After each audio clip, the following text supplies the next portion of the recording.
Hello friends, welcome to the Prelims Power Play discussion.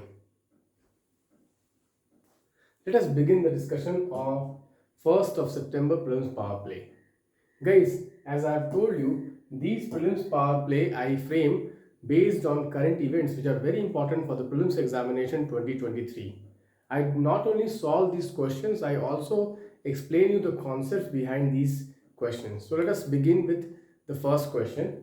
See, the first question is based on nuclear export control regime. Okay, guys, you must be aware that recently at the United Nations there was a review meeting of NPT. There was a review meeting of NPT. Guys, NPT stands for Nuclear Non-Proliferation Treaty, which was signed in 1968. Okay, let me ask you a very brief question here. Okay, I want you all to answer that is India a member of NPT? Okay, so please type your answer in the comment box. I will basically see how many of you are able to answer it correctly.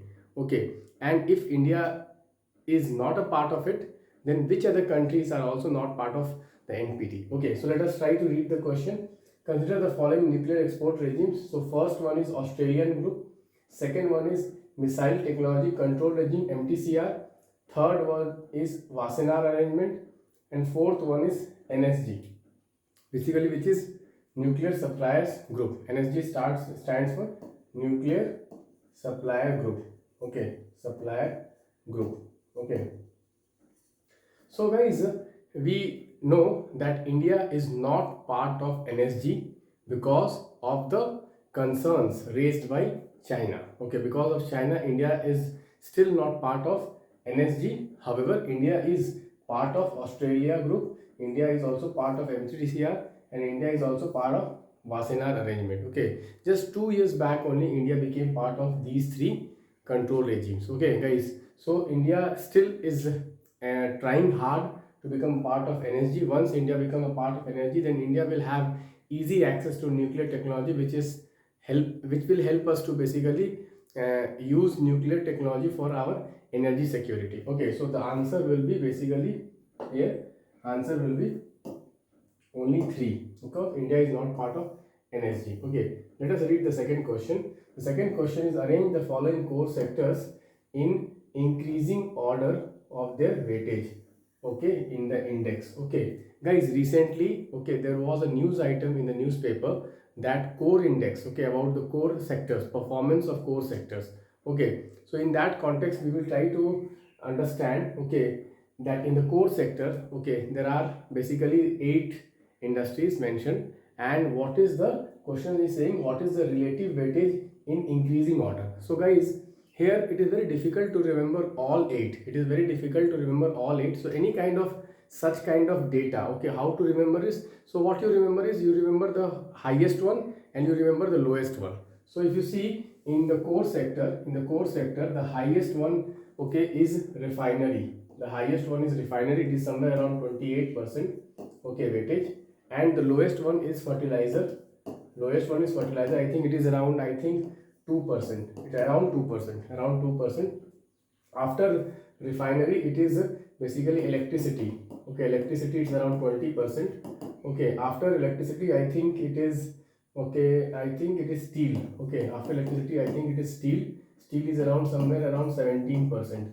Okay, so you see here, which is the highest, refinery is the highest, so we can easily, okay, eliminate these two options. We are left with A and D. Then we see after refinery there is electricity, so 2 is the answer. So answer will be D. Answer will be D. So that is how we have to apply optional elimination trick. Many of you, okay, when you come across such questions you get scared. Okay, no need to get scared. Okay, if you apply your brains, okay, if so any data set, okay, read logically, read the top 2 one and read the bottom 2 one, then you can eliminate all the options and you can easily get the answer. You can see here. Okay, let us go to the next question. The next question, again I have framed from the same data which has come in the newspaper on IIP numbers. So here I have prepared the question on industrial, okay, industrial index of industrial production. Okay, index of industrial production. Okay, let us read the question.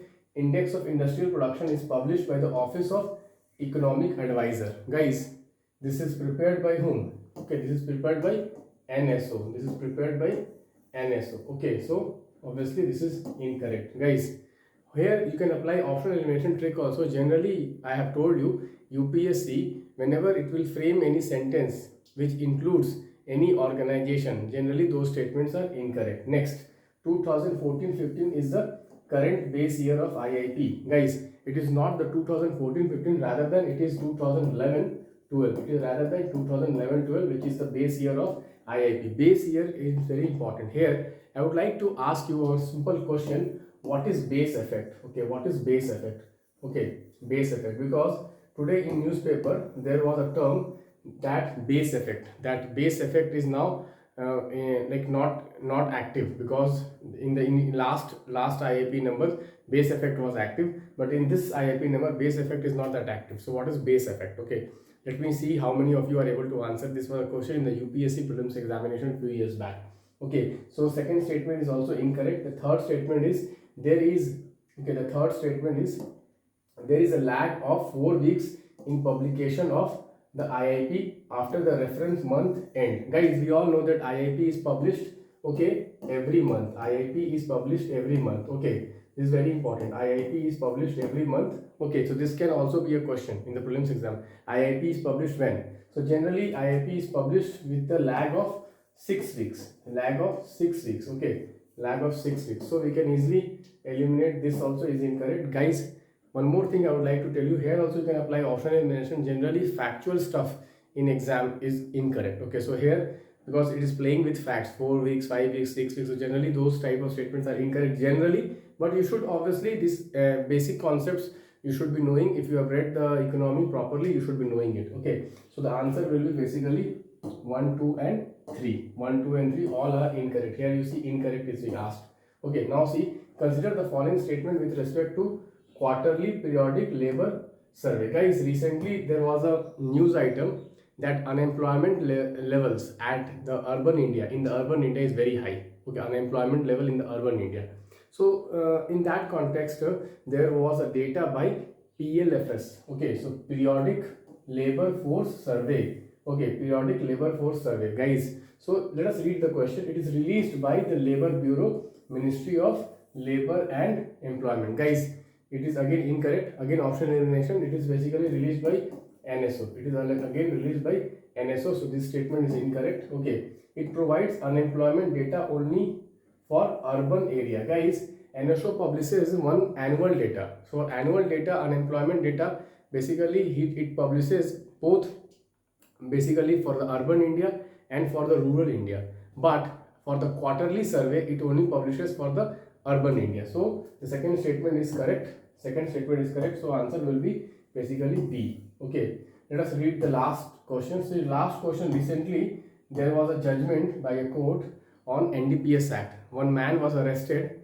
with, I guess, some bhang, okay, some quantity of bhang. Okay, so the court has ordered that, okay, bhang is not prohibited under the NDPS Act. Not categorically, bhang is not mentioned. Okay, so let us read the question. In that context only I have framed this question. So let us read NDPS Act 1985. Okay, in the context of NDPS Act 1985, first statement says that Act fulfills India's treaty obligation under 3 international conventions on narcotics. Yes, this is a correct statement. Okay, there are 3 international narcotic, okay, conventions. Okay, I want every one of you to tell me which are these 3. Okay, how many of you know the 3 narcotic, okay, anti-narcotic conventions at the United Nations level? Okay, so let me see how many of you are able to answer. This is a correct statement.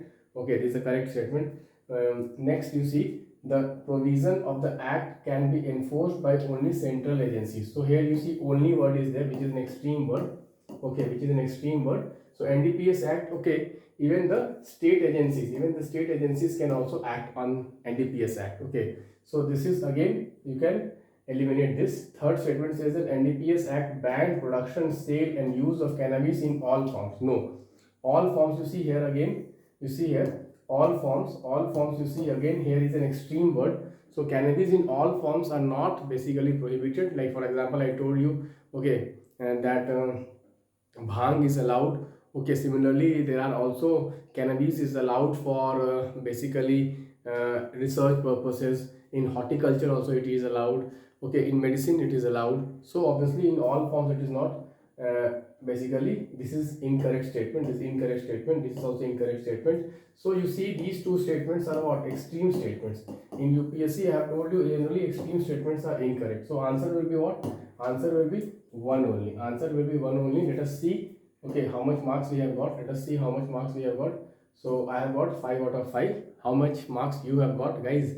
Please share your marks in your comment box, guys. I can tell you one thing. Okay, if you consistently solve these PPPs, I can tell you can score very high marks in the prelims examination and you can comfortably clear the prelims examination next year. Thank you. Bye bye. Take care.